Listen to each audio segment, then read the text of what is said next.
तो हेलो दोस्तों, स्वागत है आप सभी लोगों का सम्राट एकेडमी में। तो दोस्तों, मेरा नाम है आकाश और दोस्तों इस वीडियो में हम बात करेंगे दो चर वाले रैखिक समीकरण का पार्ट 2। ठीक है, जैसा कि जानते हैं कि दो चर वाले रैखिक समीकरण बहुत ही बड़ा चैप्टर है। ठीक है, तो कम से कम अभी पार्ट 3 भी आएगा। ठीक है, पार्ट 3 भी आ सकता है और हो सके तो पार्ट 4 भी आ सकता है, क्योंकि बड़ा चैप्टर है, उससे मोस्ट इंपोर्टेंट क्वेश्चन बनते हैं। तो पहला पार्ट में मैंने वेरी मोस्ट इंपोर्टेंट क्वेश्चन इसका बता दिया हूँ। अगर वीडियो नहीं देखा तो डिस्क्रिप्शन बॉक्स में लिंक है, वहाँ से वीडियो उसको देख लीजिए। और ये पार्ट दूसरा है। ठीक है, और कल पार्ट तीसरा भी आएगा इसका। ठीक है, तो सभी वीडियोस आपको देखने हैं, क्योंकि chapter wise most important question कराए जा रहे हैं। समझ रहे हैं?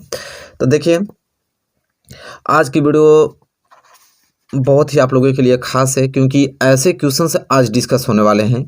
क्योंकि वो क्वेश्चन 2021 बोर्ड एग्जाम में वो मतलब आएंगे। समझ रहे हैं?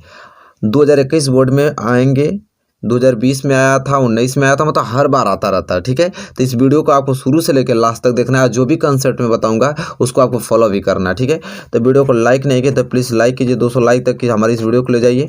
और चैनल को सब्सक्राइब करिए, लेकिन अपने फ्रेंड यहाँ भी शेयर कीजिए कि बस आप अकेले ही पढ़ेंगे। आप नहीं चाहते हैं कि आपके फ्रेंड भी अच्छे मार्क्स लाएँ, तो उनके यहाँ पर भी आप क्या कीजिए, शेयर कीजिए। तो चलिए दोस्तों, आज की वीडियो स्टार्ट करते हैं। देखिए, आज की वीडियो स्टार्ट तो हो गई है, लेकिन आज के क्वेश्चन देखिए कितने वेरी मोस्ट इंपॉर्टेंट क्वेश्चन है। और देखिए स्टूडेंट, क्वेश्चन किस प्रकार से आपके पूछे जाते हैं। तो देखिए क्वेश्चन इस प्रकार पूछेगा कि अनुपातों A1/A2, B1/B2 और C1/C2 की तुलना कर ज्ञात कीजिए कि निम्न समीकरण युग्म द्वारा निरूपित रेखाएं एक बिंदु पर प्रतिच्छेद करती हैं या समांतर हैं अथवा समपाती हैं। देखिए, ये जो आपको समीकरण दिया है, इसको तुलना करके A1/A2, B1/B2 और C1/C2 में तुलना करके हमको बताना है कि यह समीकरण युग्म क्या है, प्रतिच्छेदित करता है कि समांतर है कि समपाती है। तो ये आपको बताना है। तो इसके लिए आपको कंसेप्ट एक पढ़ना पड़ेगा। क्या पढ़ना पड़ेगा स्टूडेंट? कंसेप्ट आपको पढ़ना पड़ेगा, तभी ये क्वेश्चन लगा पाएंगे। कंसेप्ट देखिए मैं नीचे लिखा हूँ, आइए याद होना चाहिए। ठीक है, सबको याद होना चाहिए यह कि कह रहा है कि अनुपातों की तुलना, कि अगर अनुपात हम तुलना कर रहे हैं, अगर A1/A2 और B1/B2 ये आपस में बराबर नहीं हो रहा है, A1/A2 B1/B2 के बराबर नहीं हो रहा है, तो समझ लीजिए कि यह प्रतिच्छेदित करती हुई रेखाएं हैं। कौन सी रेखा? प्रतिच्छेदित रेखाएं होंगी। और बीजगणितीय निरूपण में इसे बोलते हैं कि केवल एक हल निकलेगा, इसका अद्वितीय हल निकलेगा। तो यह बात आपको याद होनी चाहिए, तभी ना यह कंडीशन बनेगा, तो आप जानेंगे कि प्रतिच्छेदित रेखाएं हैं। तो ये आना चाहिए आपको। दूसरा कंडीशन कह रहा है यहाँ पे कि जो कि बहुत ही ज़्यादा महत्वपूर्ण है, और यह कंडीशन यह कह रहा है कि यहाँ पे कि A1/A2 बराबर हो जाएगा B1/B2 के, ये भी बराबर हो जाएगा C1/C2 के। ठीक है स्टूडेंट, तब समझ लीजिए कि क्या हो जाएगा, यह समपाती रेखाएं हो जाएंगी। क्या हो जाएंगे? समपाती रेखाएं। और बीजगणितीय रूप में अपरिमित रूप से अनेक हल। अच्छा देखिए, बात को समझिए, A1/A2 बराबर नहीं होगा B1/B2 के, तो प्रतिच्छेदित रेखा है, मतलब कि कोई रेखा एक इधर जा रही है, एक रेखा इधर आ गया, मतलब एक ना एक जगह का वो इंटरसेक्ट करे। ठीक है, इंटरसेक्ट करे, प्रतिच्छेदित करे। और दूसरा करा कि A1/A2 बराबर B1/B2 बराबर C1/C2, अगर ये फॉलो करा है तो समपाती रेखा है। समपाती रेखा मतलब समझ रहे हैं आप लोग कि अगर एक रेखा ऐसे समीकरण जा रही है, उसी पर दूसरा रेखा भी चलने लगेगी। ठीक है, तो ये होता है समपाती रेखा, मतलब एक दूसरे को ढक लेगी। ठीक है, और वहाँ पे अपरिमित रूप से अनेक हल निकलेगा, क्योंकि भाई उसी पे एक एक पूरा बिंदु उसी पर ढक रहा है, तो बहुत सारे हल निकल पाएंगे ना। और यहाँ पे एक ही जगह प्रतिच्छेदित कर रहा है तो एक हल निकलेगा। और तीसरा कह रहा है कि A1/A2 बराबर हो जाएगा B1/B2 के, लेकिन ये बराबर नहीं होगा C1/C2 के, तो क्या होगा? समांतर रेखाएं होगा। और समांतर रेखाएं मतलब कि कोई एक रेखा इस तरह जा रही है, उसी समांतर एक रेखा और इस तरह जाएगी उतनी दूरी पर। ठीक है, यहाँ की पूरी दूरी आपकी मेंटेन रहेगी, तो उस समय कोई हल नहीं, तब कोई कट भी नहीं करेगा, तो हल कहाँ निकल पाएगा? कोई हल नहीं निकल पाएगा स्टूडेंट। ठीक है, तो यह बात आपको, इस टॉपिक जो टाइप है, जो टाइप के क्वेश्चन आते हैं, ये आपको आना चाहिए, तब ये क्वेश्चन लगा पाएंगे। ठीक है, तो अगर ये आप कर लिए हैं क्लियर स्टूडेंट, तो चलिए मैं लगाता हूँ आप लोगों को। और वहाँ से जो भी क्वेश्चन दिया था उसको हल करने की कोशिश करते हैं। देखिए, अब क्वेश्चन यही चीज़ है। देखिए, यहाँ मैं ले लिया हूँ, पहला क्वेश्चन को सॉल्व करने जा रहा हूँ। पहला क्वेश्चन आपको दिया है कि 5x माइनस 4y प्लस 8 बराबर 0 और 7x प्लस 6y माइनस 9 बराबर 0। यही तो है पहला। हम देखिए, अब इसको थोड़ा हटा देता हूँ। हाँ, अब इससे हल करते हैं। यही समीकरण है। अब देखिए, ये दो चर वाले रैखिक समीकरण है। दो चर वाले का फॉर्मेट क्या होता है? ax plus by plus c बराबर 0। यही तो फॉर्मेट होता है स्टूडेंट। हाँ, क्योंकि सभी लोग जानते हैं फॉर्मेट तो ये होता है ax plus by plus c बराबर 0 होता है। तो चलिए स्टूडेंट देखिए यहाँ पे, अब इसका हम क्या करेंगे, थोड़ा ब्राइटनेस कम कर लूँ ताकि आपको स्पष्ट दिखाई दे। हाँ, अब हम क्या करेंगे, तुलना करेंगे। यहाँ पे दो समीकरण है, तो दो, तो देखिए पहला क्या है आपका कि 5x माइनस 4y प्लस 8 बराबर 0। इसको तुलना करेंगे तो तुलना किस प्रकार करेंगे, तो a1x plus b1y plus c1 बराबर 0। ये 1 इसलिए लिख रहा हूँ क्योंकि ये समीकरण पहला है और दो समीकरण दिया है। एक दिया है 7x प्लस 6y माइनस 9 बराबर 0। ऐसे तुलना हम करेंगे। ये दूसरा का समीकरण है तो 2 लिख देंगे, तो a2x plus b2y plus c2 बराबर 0। ठीक है, अब यहाँ पे क्या करेंगे, तुलना। अब तुलना करने पे इस x से ix कैंसिल, तो a1 बराबर क्या निकल गया 5, इस y से यह y कैंसिल, तब b1 बराबर क्या निकल गया -4 और यहाँ से c1 बराबर निकल गया 8। ठीक है, तो ये निकल गया। इसी प्रकार इसे तुलना करेंगे तो x से x कैंसिल, तो a2 बराबर 7, y से y कैंसिल, तो b2 बराबर 6 और c2 बराबर -9। ठीक है स्टूडेंट, ये आ गया। अब हमें तुलना करना था किसका, कि a1 बाटा a2 और b1 बाटा b2 और c1 बाटा c2, इस रूप में तुलना करना है। तो चलिए तुलना करेंगे, तो a1 बाटा a2 तुलना करेंगे, तो a1 कितना दिया है 5 और a2 कितना दिया है 7, तो ये 5/7 हो गया। इसी प्रकार हम b1 बाटा b2 का तुलना करेंगे, तो b1 कितना दिया है -4 और b2 कितना दिया है 6। इसे काटेंगे तो 2 दूनी के 4 और 2 3 6, -2/3 आ गया या 5/7 आ गया। तो ये बताइए क्या यहाँ कंडीशन ये बन रहा है, a1 बाटा a2 जो यहाँ पे बराबर नहीं हो पा रहा है b1 बाटा b2 के, ये तो कंडीशन बनना है। देखिए a1 बाटा a2 जो है b1 बाटा b2 के बराबर है, नहीं है। तो अभी दोस्त मैंने बताया हूँ, अब उसको स्लिप में दिखाऊँ तभी तो समझ में आएगा। मैं अभी जस्ट बताया हूँ कि a1 बाटा a2 बराबर नहीं होता है b1 बाटा b2 के, तो क्या होता है, प्रतिच्छेदित रेखाएं होती हैं। क्या, प्रतिच्छेदित रेखाएं होती हैं। ठीक है स्टूडेंट, देखिए हमसे यही क्वेश्चन पूछा था ना, कह रहा है बताइए कि प्रतिच्छेदित करती हैं कि समांतर हैं कि संपाती। तो बताइए पहला क्या होते हैं, तो प्रतिच्छेदित रेखाएं। तो क्या हो जाएगा, प्रतिच्छेदित रेखाएं। तो बताइए कि फॉर्मेट आपको मालूम रहेगा तभी तो कर पाएंगे। तो ये क्या हो जाएगा, प्रतिच्छेदित रेखाएं हैं, प्रतिच्छेदित रेखाएं हैं। कोई दिक्कत 1% आप लोगों को स्टूडेंट इसमें दिक्कत नहीं होगा। ठीक है, समझ रहे हैं। चलिए स्टूडेंट, अब ये क्वेश्चन पहला कंप्लीट हो गया, तो क्वेश्चन नंबर दूसरा देख लेते हैं। और क्वेश्चन दूसरा समीकरण दिया था, मैं नोट कर रहा हूँ कि 9x प्लस 3y प्लस 12 बराबर 0। यहाँ पे हो जाएगा 18x प्लस 6y और प्लस 24 बराबर 0, ये था। चलिए इसे अब हल कीजिए। तो अब इसे भी तुलना करना है। तो अब पहला क्या है आपका 9x प्लस 3y और प्लस 12 बराबर 0। इसे किससे तुलना करेंगे, तो a1x plus b1y plus c1 बराबर 0, इसे इससे तुलना करेंगे। ठीक है स्टूडेंट, और दूसरा समीकरण दिया है कि 18x प्लस 6y प्लस 24 बराबर 0, ये दूसरा का समीकरण है, तो इसलिए a2x plus b2y plus c2 बराबर 0, इससे तुलना करेंगे स्टूडेंट। ठीक है, इससे तुलना करेंगे तो x से x कैंसिल, तो a1 बराबर क्या निकल गया 9, यहाँ से y से y कैंसिल, तो b1 बराबर क्या निकल गया 3 और c1 बराबर निकल गया 12 स्टूडेंट। ठीक है, ये चीज़ हो गया। इसी तरह इसके x से x कैंसिल, तो a2 बराबर 8 निकल गया, y से y कैंसिल, तो b2 बराबर 6 निकल गया और यहाँ c2 बराबर क्या निकल गया 24 निकल गया स्टूडेंट। ठीक है, अब इस निकल गया। अब हमको तुलना करना है किसके रूप में, कि a1 बाटा a2 b1 बाटा b2 c1 बाटा c2, इस रूप में तुलना करना है। तो चलिए पहले हम तुलना करेंगे a1 बाटा a2 का। तो a1 कितना दिया यहाँ पे 9 और a2 कितना दिया यहाँ पे 8, तो ये 9/8 हो गया। ठीक है, इसी प्रकार b1 बाटा b2 देखेंगे, तो यहाँ b1 कितना दिया है 3 और b2 कितना दिया है 6। ठीक है, तो ये कितना हो जाएगा 3 एकम 3 और 3 दूनी के 6 हो जाएगा। ठीक है स्टूडेंट, चलिए स्टूडेंट देखिए, अच्छा स्टूडेंट देखिए यहाँ पे गलती है थोड़ा, a2 का वैल्यू कितना निकलेगा 18 ना है, यहाँ पे 18 होगा, तो इसलिए a2 बराबर यहाँ 18 गया, तो यहाँ a2 क्या होगा 18, तो ये 9/18, तो इसे काट दीजिए, तो 9 एकम 9 और 9 दूनी के 18, तो 1/2 हो गया। ठीक है, और इसका भी आ गया 1/2 आ गया। तो आप बताइए दोस्तों यहाँ पे फॉलो क्या हो गया। ठीक है, अब इसी तरह प्रकार c1/c2 भी निकाल लीजिए। c1/c2 कितना है, c1 कितना है 12 और c2 कितना है 24, तो 12 एकम 12 और 12 दूनी के 24। ठीक है स्टूडेंट, अब देखिए क्या निकल गया, तीनों बराबर हो गया, मतलब a1 A1/A2 जो हो गया वो बराबर होने लगा B1/B2 के, ये भी बराबर होने लगा C1/C2 के।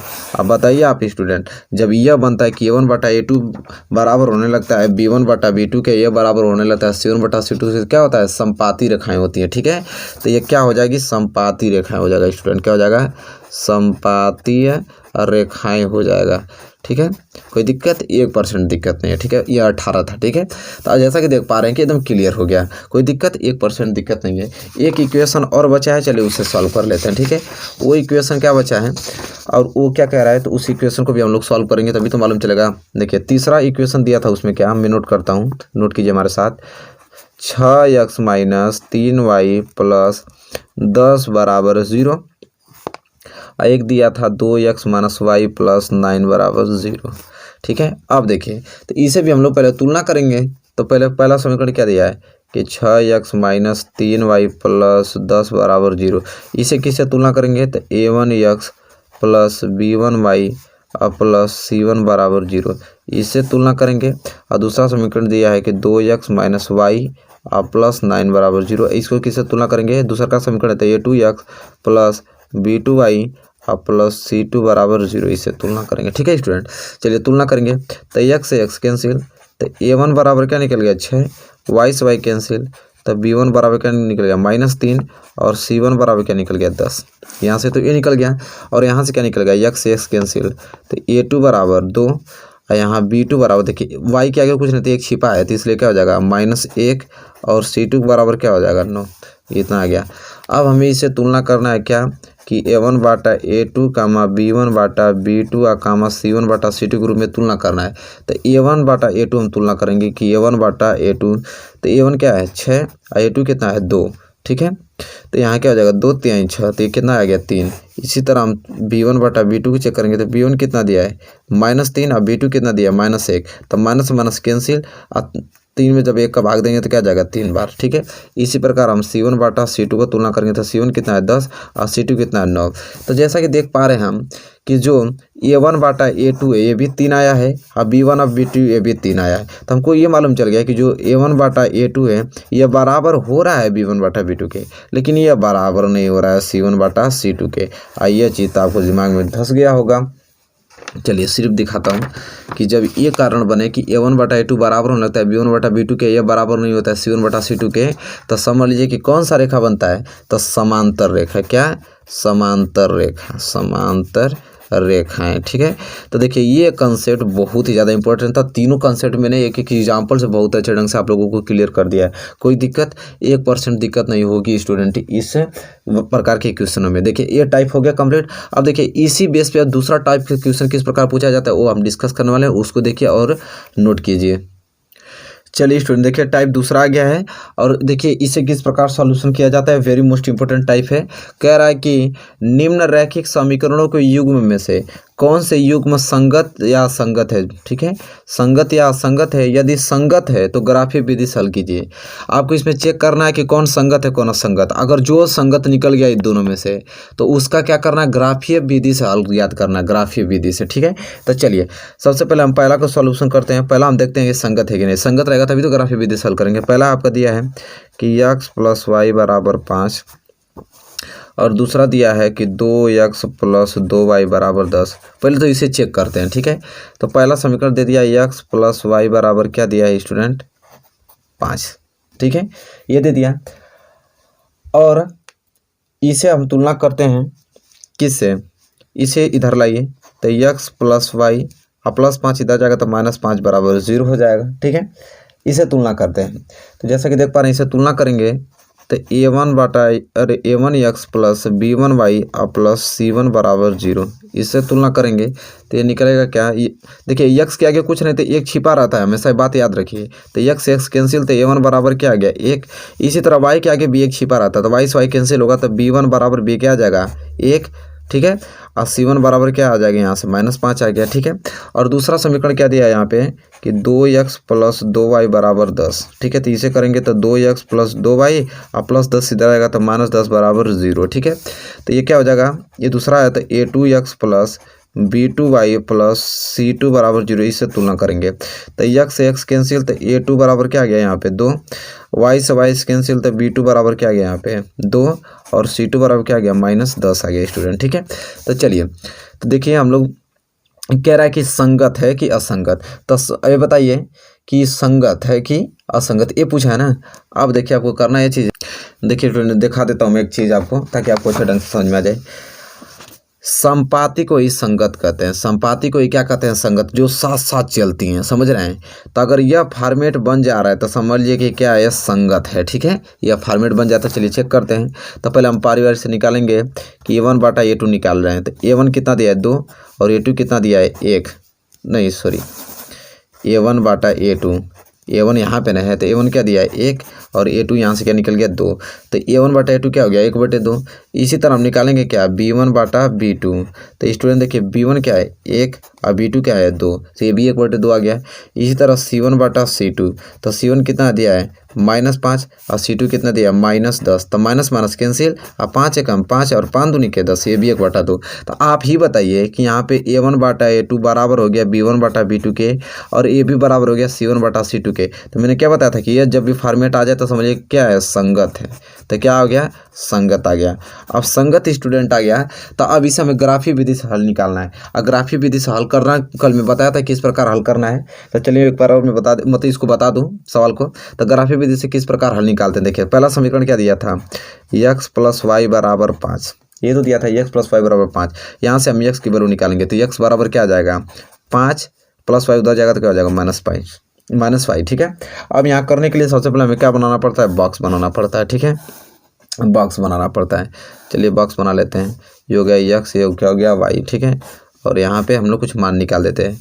तो अगर आप ही बताइए कि अगर y का वैल्यू यहाँ पे 1 रख दूँ, y का वैल्यू 1 रखूँ तो x का वैल्यू कितना जाएगा, 5 में से 1 घटेगा तो 4 आ जाएगा, समझ रहे हैं। अगर यही y का वैल्यू अगर मैं 2 रख दूँ तो 5 में से 2 चल जाएगा तो क्या बच जाएगा, x का वैल्यू 3 बच जाएगा। इसी तरह y का वैल्यू अगर मैं यहाँ पे क्या रख दूँ, 3 रख दूँ तो 5 में से 3 जाएगा तो x की वैल्यू क्या आ जाएगा 2 आ जाएगा। तो यह बॉक्स आपका तैयार हो गया इस समीकरण पहला से। ठीक है, और समीकरण दूसरा क्या दिया था हमसे कि 2x प्लस 2y बराबर 10, स्टूडेंट ये दिया तो था। तो यहाँ से 2 अगर मैं कॉमन ले लूँ तो क्या हो जाएगा, x प्लस वाई बराबर क्या आ जाएगा 10, और 2 से 2 कटा दी, इसे कटा दूँ 2 5 10, तो ये क्या हो जाएगा x प्लस वाई बराबर 5। ठीक है, और यहाँ से निकालूँ तो x बराबर क्या निकल जाएगा 5 माइनस वाई। तो इससे यही समीकरण ये भी बनने लगा। ठीक है, तो इसके लिए भी बॉक्स यही हमारा तैयार कर लेते हैं, क्या करना है। ठीक है, इसके लिए भी यही बॉक्स हो जाएगा x प्लस वाई। अगर x का वैल्यू 1 रख रहे हैं तो y का वैल्यू y का वैल्यू 1 रख रहे हैं तो x का वैल्यू 4 आएगा। यहीं अगर y का वैल्यू 2 रख रहे हैं तो 5 में से 2 गया तो x का वैल्यू 3 आएगा। ठीक है, यहीं अगर y का वैल्यू 3 रख रहे हैं तो x का वैल्यू 2 आएगा, मतलब दोनों का सेम इक्वेशन बन गया यहाँ पे। ठीक है, अब चलिए देखिए इसे ग्राफ पे किसे दर्शाते हैं वो मैं आपको बताता हूँ। ठीक है, चलिए स्टूडेंट देखिए ग्राफी विधि। तो यहाँ पे देख पा रहे हैं कि जिस प्रकार मैंने अच्छे तरह से दर्शाया, करना आपको क्या है कि इसके लिए x और x खींचना है। एक पूरे स्केल से आपको y और y डैश h खींचना है। ठीक है, इतना करने के बाद स्टूडेंट आपको करना क्या है यहाँ पे कि इंचेट के सारे से 1 पॉइंट 2 पॉइंट 3 पॉइंट 4 पॉइंट 5 6 7 लगा देना, इधर भी आपको लगा देना, इधर भी पॉइंट लगा देना। अब देखिए करना आपको क्या है, देखिए x पे 4 था, x पे मैंने 4 रखा, y h पे 1 है तो y h पे मैंने 1 रखा। अब दोनों को मिलाया तो 4 1 यहाँ पे आ गया, समझ रहे हैं। ठीक है, तो ये बिंदु क्या आ गया 4 और 1 आ गया। इसी तरह x पे 3 है तो x पे मैंने 3 लेके चल गया, y पे 2 है तो y पे मैंने 2 लेके चल गया। अब दोनों कहाँ मिल रहा है यहाँ पे, तो ये क्या हो जाएगा, पहले भुज लिखेंगे मतलब 3, फिर y लिखेंगे कोटि तो 2, तो 3 2 हो गया। इसी प्रकार x h पे 2 तो x h पे 2, y h पे 3 तो y h पे 3, ये मिल रहा है यहाँ पे, तो ये 3 और 2 हो गया। ठीक है, तो ये तीनों समीकरण मिल रहे हैं तो इसी को दर्शाते हुए एक लाइन हम खींच देते हैं। ठीक है, खींच देंगे तो ये किसका समीकरण है, x प्लस वाई बराबर 5। ठीक है, और सेम चीज़ ये चीज़ वही भी है। ठीक है, सेम चीज़ इसका भी वही चीज़ आया था तो उस सेम चीज़ उसी स्थान पे वो भी आ जाएगा, तो ये भी समीकरण उसी पे आ गया था। संपाति में तो यही चीज़ तो होता है कि एक रेखा जा रही है तो उसी पे वो भी जाएगा, तो दोनों के लिए एक चीज़ सेम वही है तो उसी लाइन पे तो बनेगा वो भी चीज़ें। तो ये यही चीज़ होता है, क्या चीज़, ग्राफी विधि। तो ग्राफी विधि आसान है। ठीक है, इस प्रकार आप बना के ग्राफी विधि से आपको दर्शा सकते हैं। ठीक है, चलिए उम्मीद करता हूँ कि क्वेश्चन पहला इसका समझ में आ गया होगा। चलिए क्वेश्चन नंबर दूसरे को हल करते हैं। तो चलिए पहला क्लियर हो गया, तो मतलब ये आपका क्या निकल गया था, संगत, इसलिए हम लोग ग्राफी दर्शाए हैं। ठीक है, अब इसको चेक करते हैं कि ये क्या है। तो हम समीकरण उतार लेते हैं, यहाँ पे हमारे साथ नोट कीजिए x माइनस वाई बराबर 8 और दिया है आपका 3x माइनस 3y बराबर 16 दिया है। ठीक है, चलिए अब इसको चेक करते हैं संगत है कि क्या है। ठीक है, तो पहला समीकरण आपका दिया है x माइनस वाई बराबर 8 दिया है, तो इसको हम लिखेंगे x माइनस वाई प्लस 8 इधर जाएगा तो माइनस 8 बराबर 0। ठीक है, और दूसरा का समीकरण दिया है कि 3x माइनस 3y बराबर क्या दिया है 16 दिया है स्टूडेंट। ठीक है, और जैसा कि देख पा रहे हैं कि यहाँ पे 3 काम ले लूँगा तो क्या हो जाएगा x माइनस वाई बराबर क्या आ जाएगा 16। ठीक है, तो ये हो जाएगा x माइनस वाई बराबर, ये 3 गुणा में उधर जाएगा तो ये क्या हो जाएगा 16/3 आ जाएगा। ठीक है, तो किस में हो जाएगा स्टूडेंट, तो ये हो गया भाग में। ठीक है, अब सिंपली आपको करना ये चीज़ है, नहीं तो एक प्रकार से सिंपली अगर इतना नहीं करना चाहते हैं तो इसी को रख लीजिए, 3x माइनस 3y है प्लस 16 इधर आ जाए तो क्या हो जाएगा माइनस 16 बराबर 0, ये समीकरण दूसरा मान लीजिए। ठीक है, उस तरह थोड़ा आपको डिफिकल्ट लगा तो ये तो आसान है ना। ठीक, अब तुलना कीजिए तो ये हो जाएगा a1/x plus b1 a1x plus b1y plus c1 बराबर 0, इसे तुलना करेंगे इसे a2x plus b2y plus c2 बराबर 0, इससे तुलना करेंगे। ठीक है, तो यहाँ देखिए x के आगे कुछ नहीं तो एक छिपा होता है, तो x से x कैंसिल हो जाएगा तो a1 बराबर क्या आ जाएगा 1। इसी तरह y से y कैंसिल हो जाता है, y के आगे भी एक छिपा होता है, इसलिए b1 बराबर b क्या आ जाएगा -1 और c1 बराबर क्या आ जाएगा -60। ठीक है, ये तो ये आ गया, इसका तुलना करेंगे तो x से x कैंसिल तो a2 बराबर क्या आ जाएगा 3, y से y कैंसिल तो b2 बराबर क्या आ जाएगा -3 और यहाँ c2 बराबर क्या आ जाएगा -16 आ जाएगा। ठीक है, अब देखिए पहले हम तुलना करेंगे तो हम क्या बताएंगे संगत कभी हो तब होगा जब a1/a2 बराबर होने लगेगा b1/b2 के, ये भी बराबर होने लगेगा c1/c2 के, तभी संगत होगा। ठीक है, नहीं तो असंगत होगा, तो ये चीज़ याद होना चाहिए। अगर ये फॉर्मेट फॉलो करता है तो देखते हैं, तो हम निकालेंगे a1/a2, तो a1 कितना दिया 1 और a2 कितना दिया 3, तो ये 1/3 आ गया। इसी तरह b1/b2, तो b1 कितना दिया -1 और b2 कितना दिया -3, तो माइनस माइनस कैंसिल, ये भी 1/3 आ गया। और c1/c2 निकाले, c1 कितना दिया -8 और c2 कितना, c1 -8 और c2 दिया -16, माइनस माइनस कैंसिल, 8 × 8 दूनी के 16, तो ये भी 1/3 आ रहा है, भी 1/3 आ रहा है, लेकिन ये 1/2 आ रहा है, तो मतलब फॉलो नहीं हो पा रहा है। मतलब ये हो रहा है कि a1/a2 बराबर हो रहा है b1/b2 के, यह बराबर नहीं हो रहा है c1/c2 के, तो बताइए संगत होगा कभी नहीं हो पाएगा, ये क्या होगा तब यह असंगत होगा। तब असंगत है तो इसका ग्राफी विधि से थोड़ी हल करना पड़ेगा, मुझे नहीं करेंगे, क्योंकि वो बताया था कह रहा था कि अगर संगत, यदि संगत है तभी ग्राफी विधि से हल कीजिए, तो भाई संगत नहीं, इसलिए हम नहीं कर पाएंगे इसे। तो बताइए ये क्वेश्चन कैसा लगा, समझ में आया आप लोगों को, कोई दिक्कत हो 1% दिक्कत नहीं, तो वेरी मोस्ट इंपॉर्टेंट क्वेश्चन है जो कि एग्जाम में आपको 2021 बोर्ड एग्जाम में देखने को मिलेगा। और फिर आप लोग एकदम अगर अच्छे से किए रहेंगे तो बहुत आराम से इन क्वेश्चनों को सोल्यूशन कर लेंगे। तो बताइए आपको वीडियो कैसी लगी, अगर वीडियो आपको अच्छी लगी होगी तो प्लीज़ लाइक कीजिएगा, चैनल पर आप नए हैं तो प्लीज़ चैनल को सब्सक्राइब कर लीजिएगा और बेल आइकन को भी प्रेस कर लीजिएगा स्टूडेंट। ठीक है, तब तक के लिए दोस्तों धन्यवाद, मिलेंगे आपसे नेक्स्ट वीडियो में।